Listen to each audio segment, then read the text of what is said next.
Hi,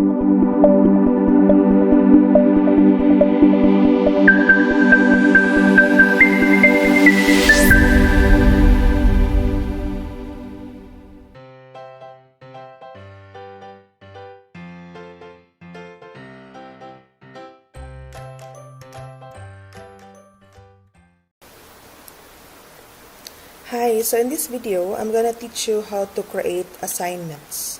Okay, so as you know, an assignment allows you as a teacher to communicate task instructions, to collect student work, and to provide grades and feedback. Students are allowed to submit files up to 5 MB in size, and this may be in the form of word process documents such as those created in Word, spreadsheets, or images. In addition to this, the assignment may also require the students to type directly into the text editor. So either they submit a file or they type it in the text editor. An assignment can also be used to remind students of real-world assignments that they need to complete offline, such as artwork, and thus does not require any digital content.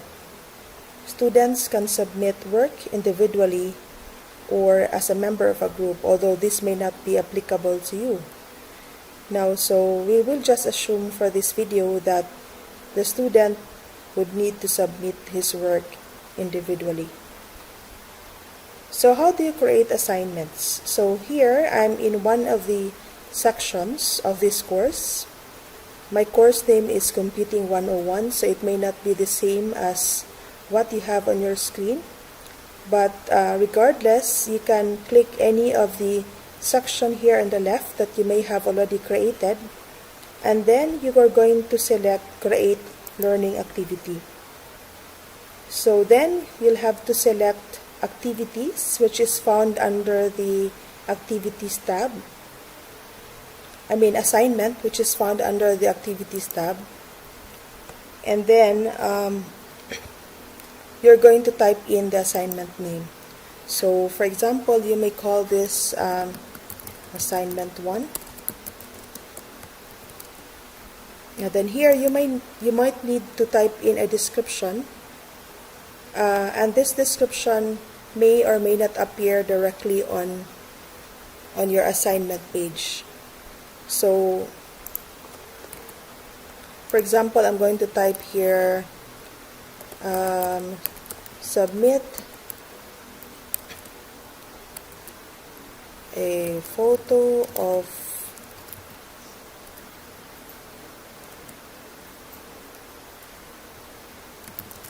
your artwork. Now, there's an option here, display description on course page. And what this does is, if you activate this, and then never mind the other options at this point, and then I save and return to course, what happens is I will see the assignment number 1 and then a short description right under it.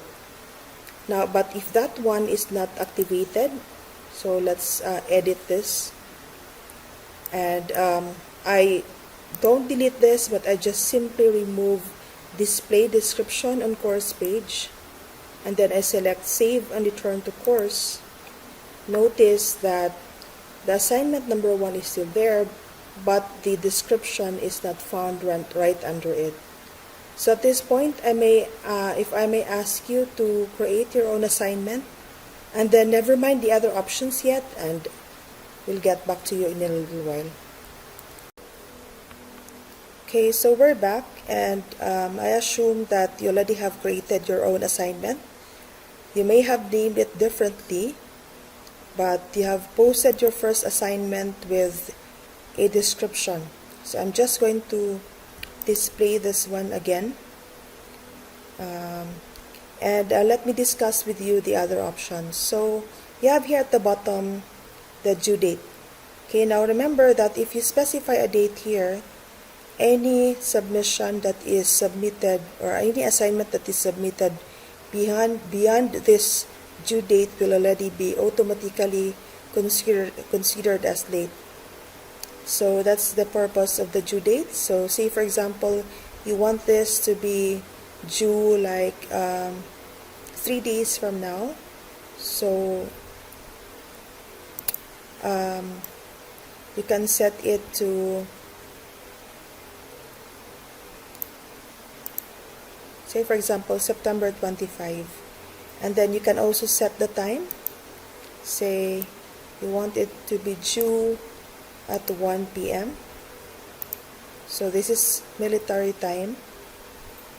And then here on the right side you have the availability. So under availability, notice that you have allow submissions from. So this means that this assignment will only start accepting submissions starting on this date. So if you want to submit if you want to allow students to submit anytime, then you can disable this. Okay, so it's really up to you as a teacher. Now here, the second option is the cutoff date. Now, so the cutoff date is, of course, this means that any submissions will no longer be allowed after the cutoff date. So if this one is enabled, this should be on or after the due date. So let me discuss, or let me emphasize the difference. The due date is the date it's due. The cutoff date is the last day that this assignment may be accepted. So say for example, your due date is September 25 at 1 p.m. But you can still, or you still want to allow students to submit after that date, but it will be considered late. Then you can set this one to a date either the same as the due date or past the due date. So let's say 27. Okay, and let's say also at 1 p.m.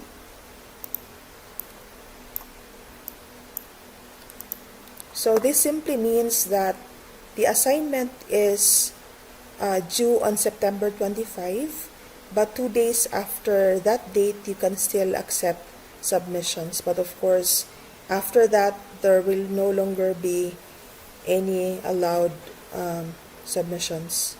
Now, so you can disable that. That means to say that this is the final date or the due date of this assignment. And right after that, you don't accept any more submissions. Now, so that's the option. The third option is remind me to grade by.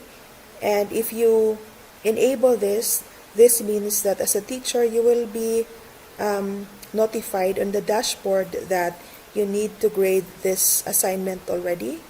But you can also disable this. Okay, now the third option is the submission type, and this is where you can specify whether the students would need to type in their answers to your assignment online, or they would need to submit a file, or whether you accept either or both of these. Now, so let's say that since you're asking for a photo of the artwork, let's say that for this particular post, you only want to activate file submissions because they need to submit a photo. And here, notice that the word limit is automatically disabled because this is only for online text. And here is the number of maximum number of uploaded files. For Silliman University, for example, so that our server will not be loaded with too much files, we have limited this to only one file.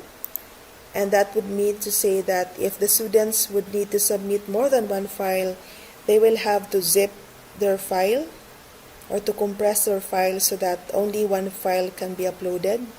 So this will because if you leave this as, say for example, 20 files, that would mean to say that if instead of submitting only one file, a student decides to submit 20 files of different angles, then that will still be acceptable. But that will of course mean that it will use a lot of space on your USB or hard disk, whatever the case may be. So we usually limit this. And so here as a teacher, you have complete control of identifying the ideal number of files that a student can download. You can also specify here the maximum submission files. And if normally we use 5 MB because we feel that this is ideal, any file beyond this needs to be compressed. Okay, now so let's say that since you're asking for a photo, you only want to accept JPEG files, so you can type in .jpeg here.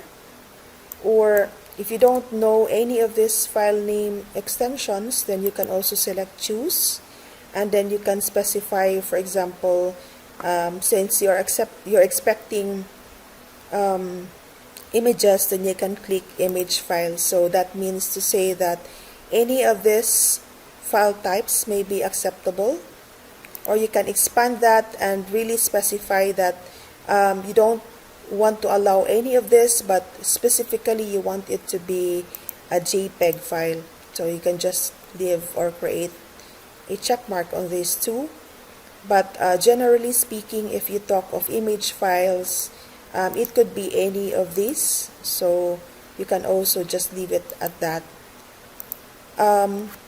So without saying that if you're accepting or expecting your students to submit other files, say for example an HTML file, then you may click this. Or if you're expecting your students to submit any document like Word document, or maybe not necessarily from Microsoft but using other software, so you have here your PDF file, your open document, text document, your RTF document, or any versions that are older than that, then you can also activate this individually, or you can just submit any acceptable document file extensions. So it really depends on the assignment or the specific document that you're asking from your students. So in this case, because in my case I'm asking for a photo, then what's appropriate for me is either I specify it here if I already know what I really want them to submit, or I could let them choose, or I mean you could choose as a teacher the applicable file name extension for the file that you're asking for. And so notice that after clicking image files, you would need to click on save changes, so that notice that under the accepted file types you already have image files, okay, indicated here.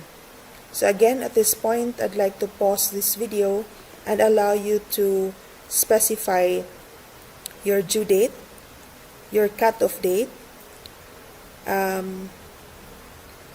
your date when you want to start accepting submissions from your students. Also, I need you to choose file submissions for this particular video. I'm going to discuss about online text later. And then the suggested one file that will be accepted, file MBPS, and then the image file. And I'll get back to you. So let's continue. For the other options, let's move on to feedback types. And normally we just leave this one as the default.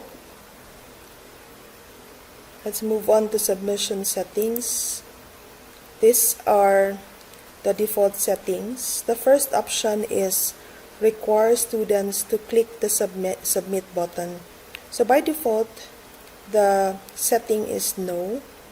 But if you change this one to yes, the students can no longer edit the submission once submit button is clicked and confirmed. So while there's still time if the setting here is no, and while the cutoff date or the due date is not yet but it's not yet the cutoff date and the due date, the student can still make changes to his or her assignment.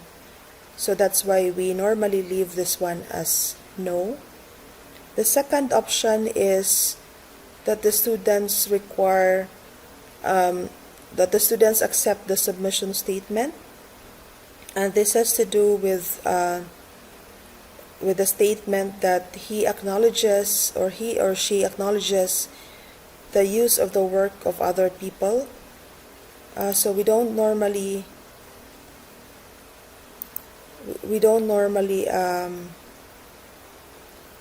change the setting here.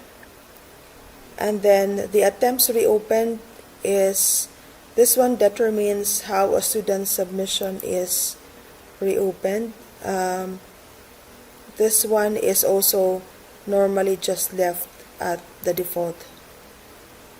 Now, the next setting is on group submission settings, and since we don't do group submissions for this training, or rather we assume that they will not be submitting in groups because they don't have internet connection or they have challenges in their internet connection, then we leave this one as no, and then also leave the settings under notifications as is. The grade is here, that we can specify how the grade is going to be specified, and we normally leave this one as point. So that means this is, for example, worth 100 points. Now, so if you feel, or if you want to set this particular assignment as worth 20 points, then this is where you change this to 20 points. You can also specify the grade to pass and just leave the other settings as is. Now, there are other settings here that also are left at the default, such as the ID number, the group mode. We don't do group activities. We have restrictions, activity completion. Kindly leave this one as is. So here, if the completion tracking is that the students can manually mark the activity as completed, that's the default setting. But you also can change the setting here to show activity as complete when conditions are met, meaning if a student is able to submit the assignment, then automatically this would be marked as complete. So if you remember, during our first activity here in this training, if you are able to introduce yourself and are able to also comment or reply to any of the posts of the other participants, then that particular activity is marked complete. So this is what we actually did. Now, so say for example, students must view this activity to complete it. Students must receive a grade to complete this activity. So you can actually toggle this if you want to. Now, or you can manually mark, or the students can manually mark the activity as completed. So that means that for this particular activity, if you leave this one as is, once the student submits an assignment, then he or she will have to tag it as completed, and that's also a possibility. Or you can also automatically complete this or assume that it is completed on this particular date. So what happens here is that say you either trust your students, or like regardless of whether they have submitted this or not, they can proceed to the next activities of your course. Then you can specify here a date. It's like an estimated date. And just leave the other settings as is. And once you're done, you just mark or just save this assignment and display. So what's the difference between save and return to course and save and display? If you select save and display, it will be shown on your screen like this. Now, if after saving the settings and you select save and return to course, then you will go back to your course and you may be able to submit or to post other learning activities. So at this point, I'd like you to do the other settings that I have just discussed. I suggest that since you have already specified the submission type, kindly also change the submission settings. Perhaps you want to try what happens if you change this one to yes, although we normally save this set this as no, so that students can still make changes to the assignment while it's not yet the due date. It's really up to you. Or you can also set the activity completion options. So at this point, I'd like you to come up with your own assignment. At this point, assume that you're going to expect a file to be uploaded on the PLMS, and we will discuss the settings of the online course in a little while.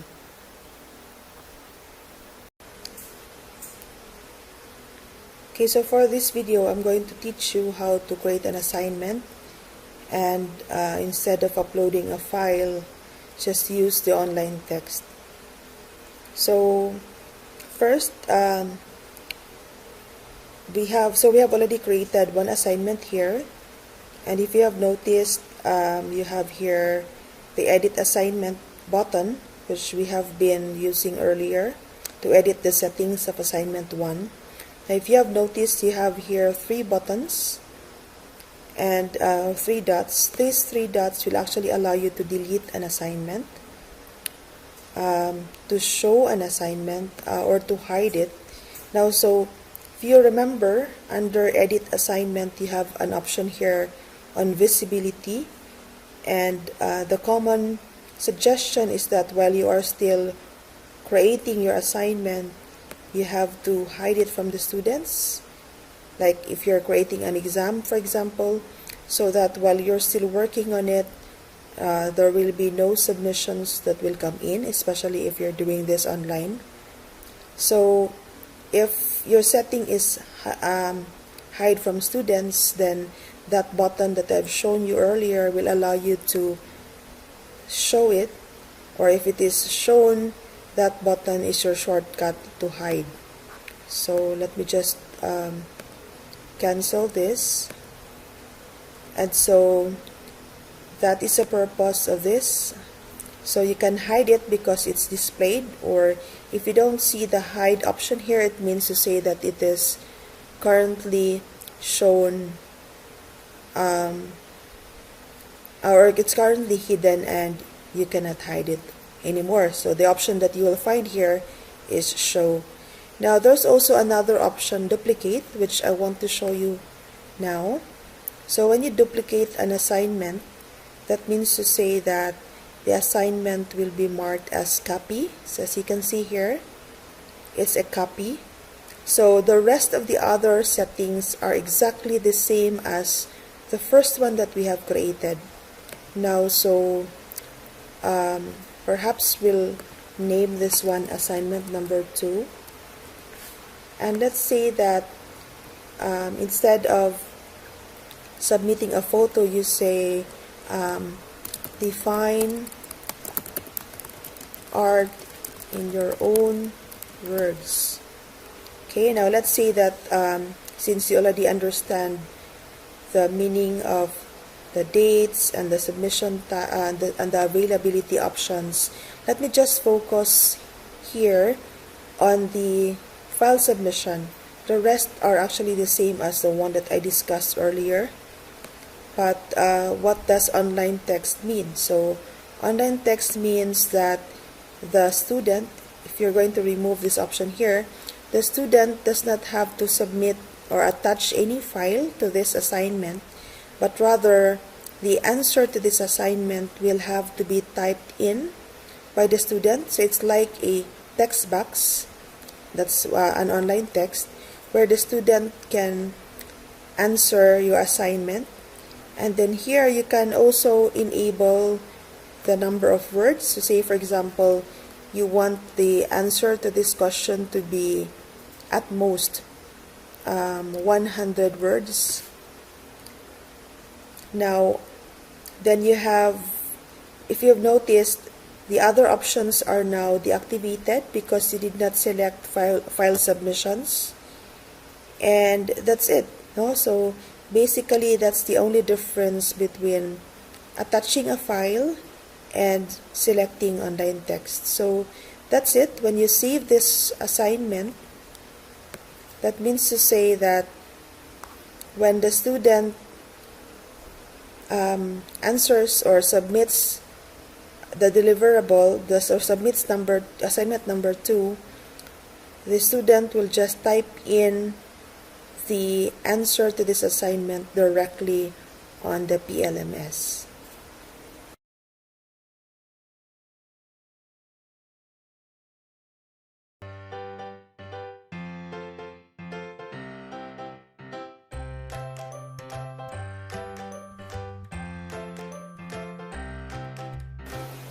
So in this video, I'm going to teach you how to create a question bank. And you might ask, what's the reason why we need to create a question bank? Now, so when you create quizzes, you can actually just create questions without storing them in question banks. But it is recommended that we use question banks so that you can create as many questions as you want, reuse them in your course, or even create random questions in your quiz so that each student will not have exactly the same question at any given time. Now, so to create your question bank, you just have to go to your settings or your gear icon, and then you go to question bank.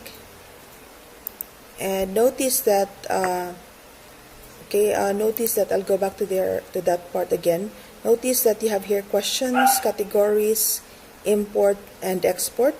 And these 4 options are exactly the same option that you'll find if you look at these tabs here. You have questions, categories, import, and export. So we're not going to create any question yet. Let's first create categories. And when you say categories, it could be that you want to sort your questions based on the type of question, like perhaps organize your true and false questions, your multiple choice questions, your short answer questions, etc. Or you may also create categories based on your topics. So you may create one topic for each, or one category for each chapter, so that you know that each questions you're trying to generate will come from this this particular topic or chapter. So just to do that, you just have to go to the categories tab, and then here you have the default for C101. Now remember that 101 is the name of my course. That's the short name for computing 101. So this may be different in your case. And then you have here add category, and the default setting is default for C101. So just leave it like that, and then you might type in, say for example, that the name of my chapter is, say, input devices. So I'm going to group all my questions based on chapters. So let's say that I have one chapter for input devices, so I'll just add category. You may also further describe what input devices is, and then just type in add category. So you now have input devices, and then you can add some more. So let's say, let me just create 2 chapters. Let's say that I have another chapter for output devices. So it shows here already in my case because I already used that previously. And then just click add category. So as you can see, this 0 here are the number of questions that are directly under that particular category. So by default, of course, there are no questions yet that we have created right after we create the categories. Now, so you can now create questions and tag them as under input devices or belonging to your output devices category, but you can further create categories under input devices. So let's say that input devices is your chapter, and within that chapter you have true or false type of questions, or you have multiple type of questions. You can create categories for that as well. So I'm not going to demonstrate that here, but because it really depends on how you want to organize your questions. Or okay, let's do that. True or false. So I'll just add that there. Oh, by the way, this is supposed to be, so what I want to happen supposedly is that this true or false question will be a subcategory of input devices or output devices. So I'll just click that there and select move up, and I'll just click on the right arrow key so that it will become a child of input devices. So this means that under my chapter input devices, I will have a subcategory called true or false. And let's say I also want to create another, category under input devices. So I just click input devices or select input devices here, and then so that becomes the parent category, and then type in, say, short answer, add category. So I now have true or false and short answer for the first chapter that I have recognized, which is input devices. And then you might want to also create these subcategories for output devices or another chapter. So let's say for output devices, I also want to create true or false.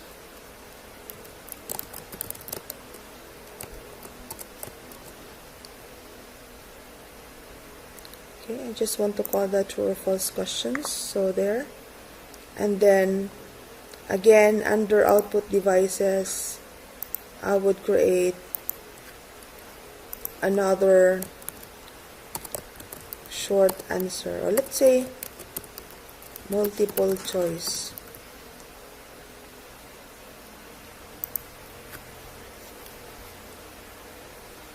Okay, so it really is up to you. So if, for example, for the entire course, you just want to create a question bank that categorizes all true or false, all short answer, regardless of which chapter they belong, that can also be done. Okay, so once you're done with that, then you're good.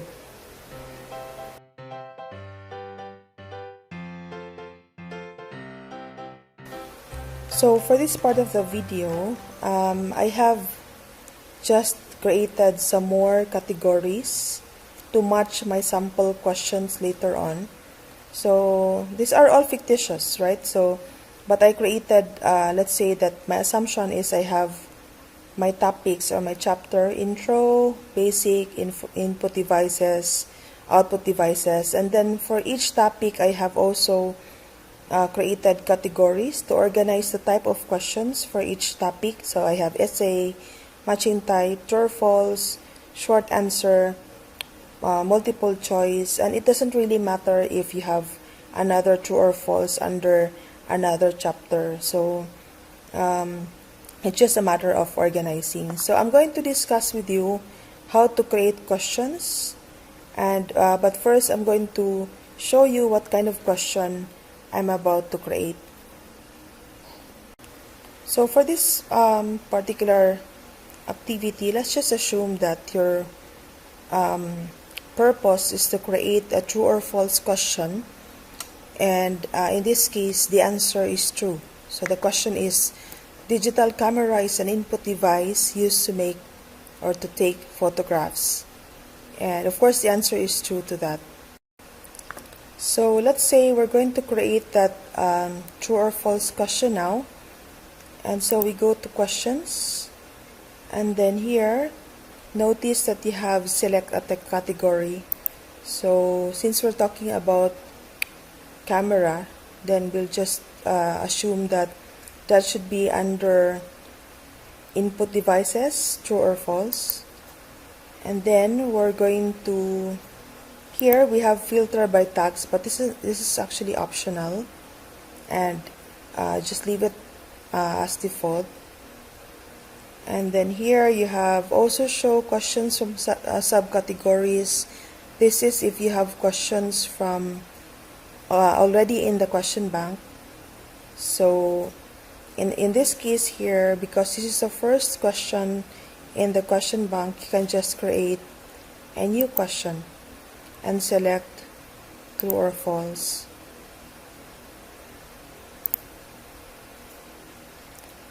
So in this case, the question now could the question type or name could be anything. Let's just say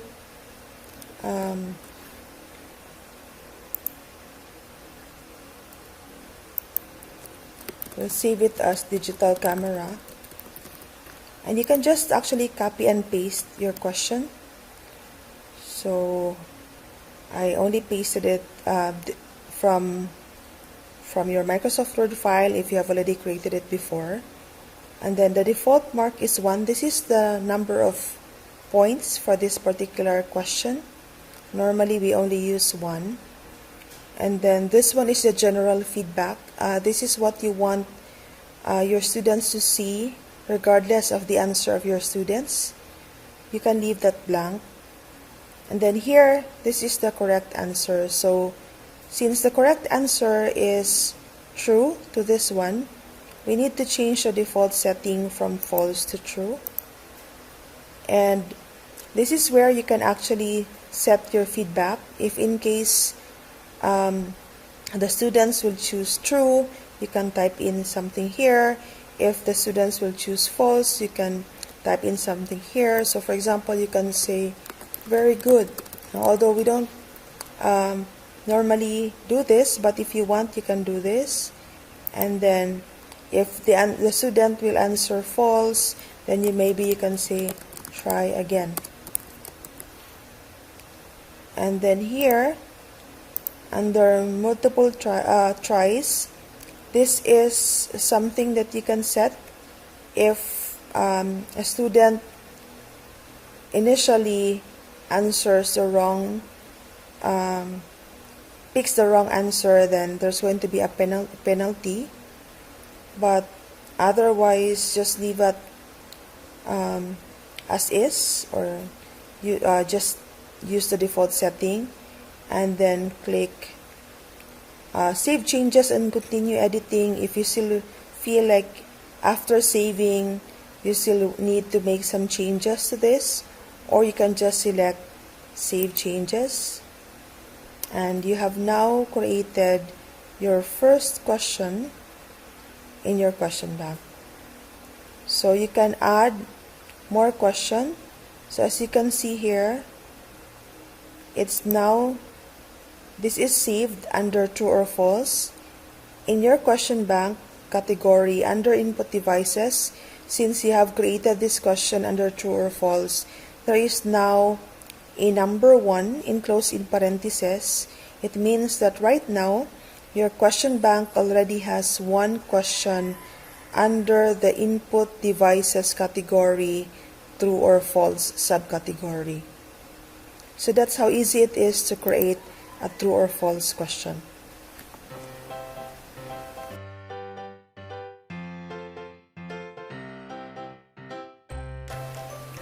So the next type of question I'm going to teach you is going to be on how to create multiple choice type of exam. So the same thing, you're going to choose a category, and since mine is a multiple choice, I have already pre-created a category for that. I will put it under output devices, multiple choice, and then I will just add a new question, and then select multiple choice.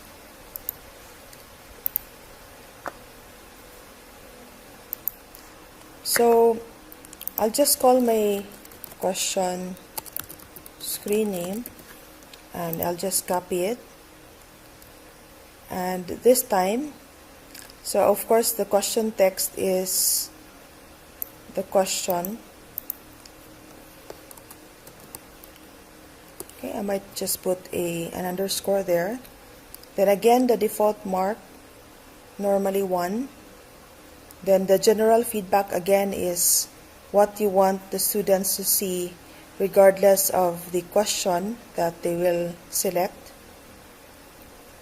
Maybe you can put hints there, it's up to you. Just leave the ID number blank. Then here you can specify whether this question will need one answer only or multiple answers. Like for example, if you have a question that would say you're asking for the name of the screen that recognizes touch input, and let's say that in your possible answers there are 2 items there that could be the answer to this question, then you can choose multiple answers allowed. Now, but in my case, in the case of the sample question that is flashed on your screen right now, the answer is only 1, so I will just choose one answer only. Once you save that particular question, you can see it like this inside your question bank. And to go back to that particular question, this is the question that we have just created. You can just click on the edit icon that looks like a gear, and that will bring you back to your multiple choice question, the one that you have created before. And notice that this time you now have a preview button, and that preview button can be used to have a look at how your question will appear on the side of the students. And then this one is the format of the options. So you will not be the one to type in letters A, B, C, D, E, and so on and so forth, which is the normal way we create our questions in Microsoft Word, for example. But you will be choosing that option here. So you can use small letters, capital letters, you can use numbers, Roman numerals, or you can leave it without any numbering. So if you leave it without any numbering, it's still okay. You can just select it as a radio button. So let's just leave it as the default, which is ABC. And then notice this is where you're going to type in your choices.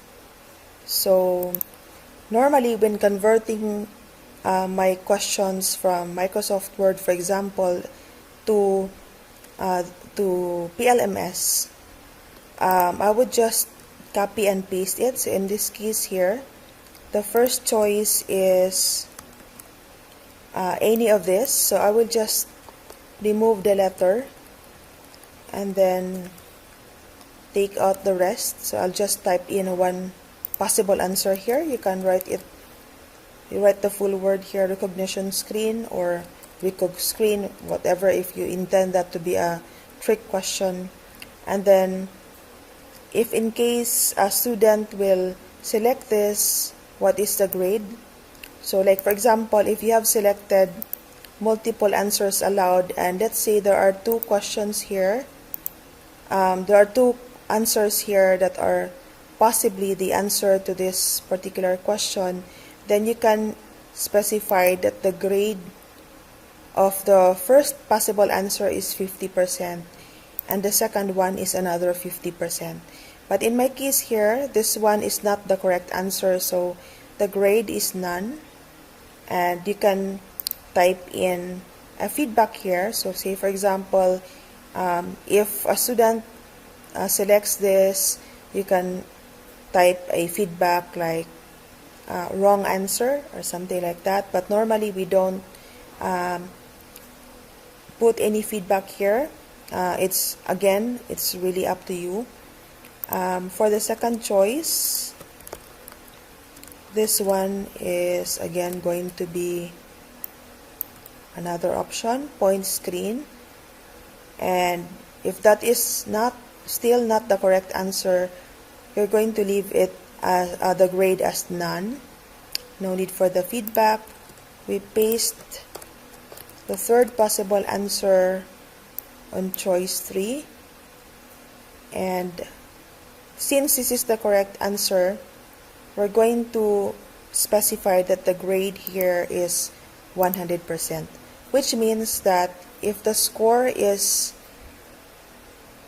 default mark is 1, which means this is the number of points that the student gets if the answer is correct, then that 1 point will go to the student if the answer touchscreen is selected. So 100% of that 1 point score. If you choose 50%, then of course it will only be 0.5. Or if your points here is 2, then if your grade is 100% of the 2, that means 2 points will go to the student if the selected answer is touchscreen. So these are just the choices, and basically all you need to do is to paste all possible answers on choice 1, choice 2, choice 3, and 4.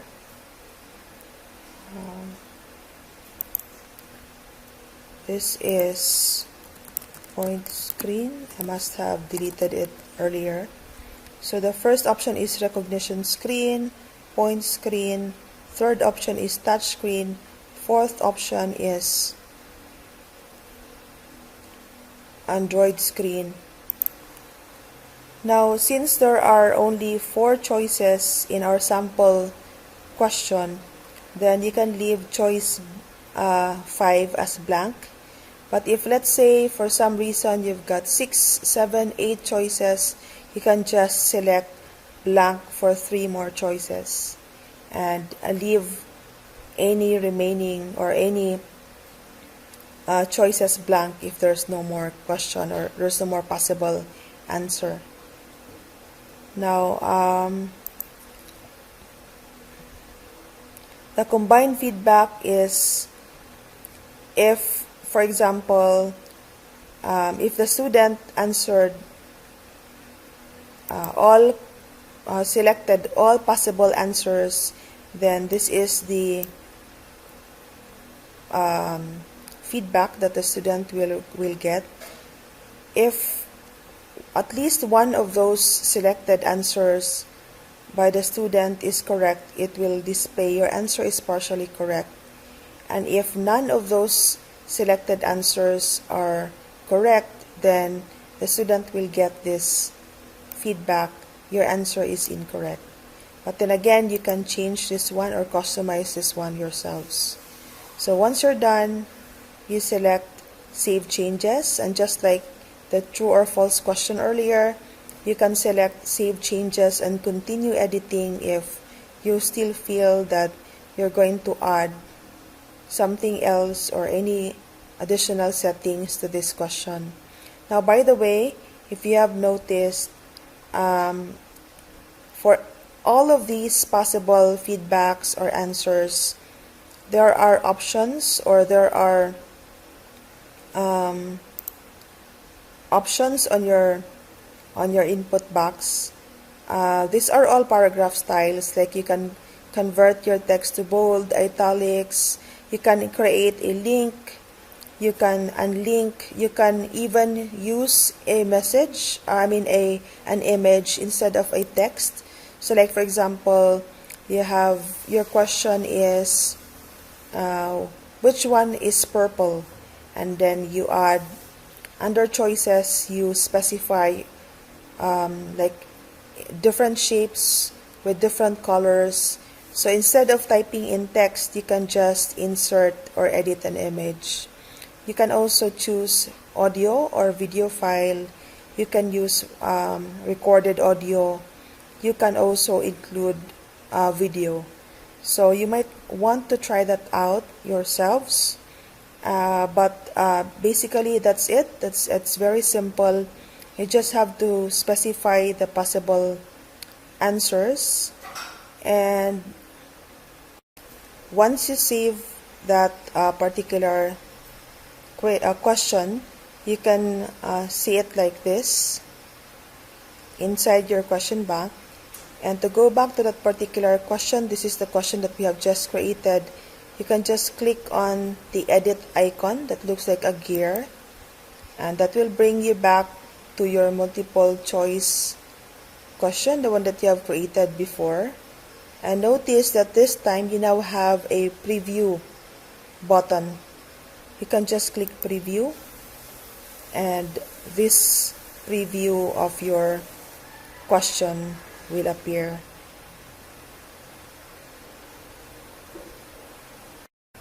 You can just close this, and you can save changes and continue editing, or save changes to go back to your question bank.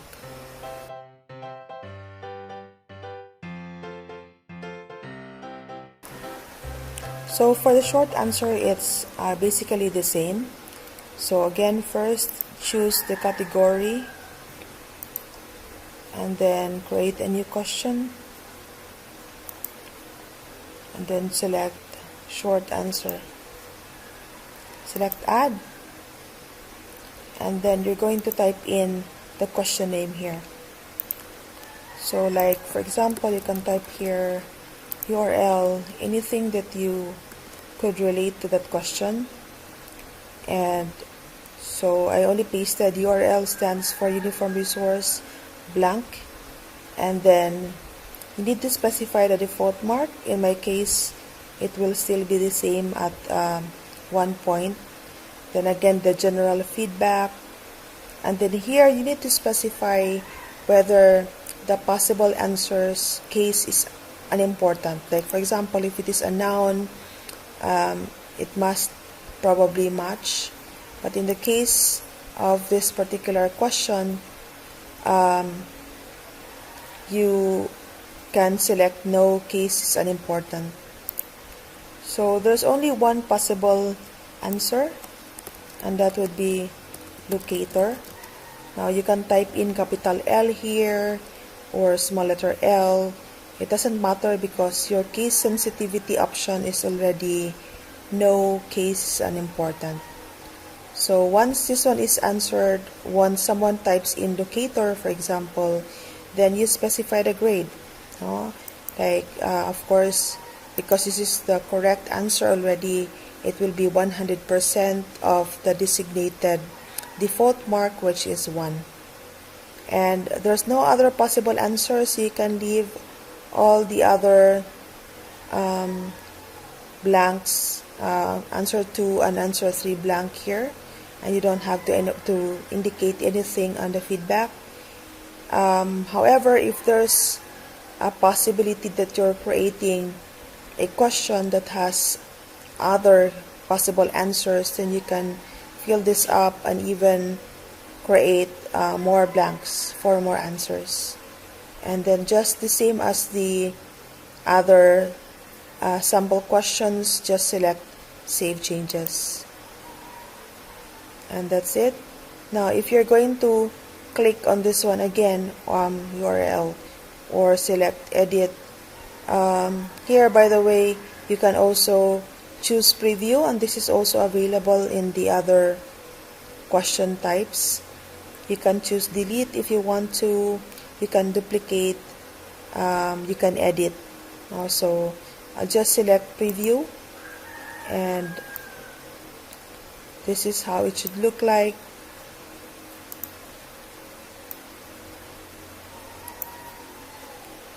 Oh, I'm sorry. It says URL stands for Uniform Resource Blank. So the student has to fill in or type in the correct answer.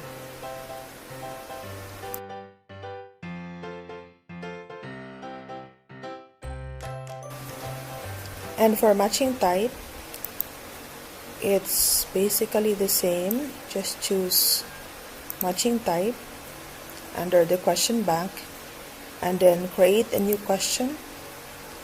Select matching, select add,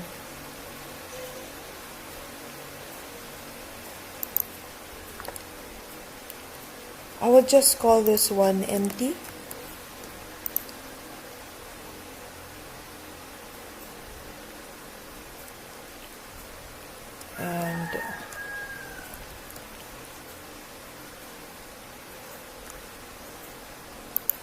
and I will just type in choose the best answer for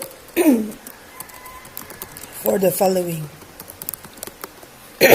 Excuse me.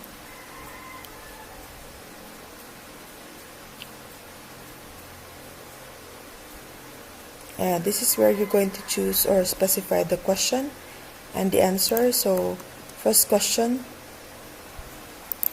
then I'll just type in the correct answer for that question, programmer. Then for question number 2, knowledge and understanding of computers and their use, the answer to that is computer literacy. And then the third question would be consists of a series of instructions that tells the computer what to do. I'll just type in computer software. Now you can have more questions if you want to, but I only have prepared 3 questions and 3 possible answers. And once you're done, just have to select Save Changes. And again, it is now saved in that particular question bank. And you can, again, you can manage tags. Tags is basically for searching. I will discuss that in another meeting. The second one is to edit, and the third icon is to duplicate, just like the previous examples, then to preview and to delete. So let's just click preview, and notice that you now have the questions that we have created here.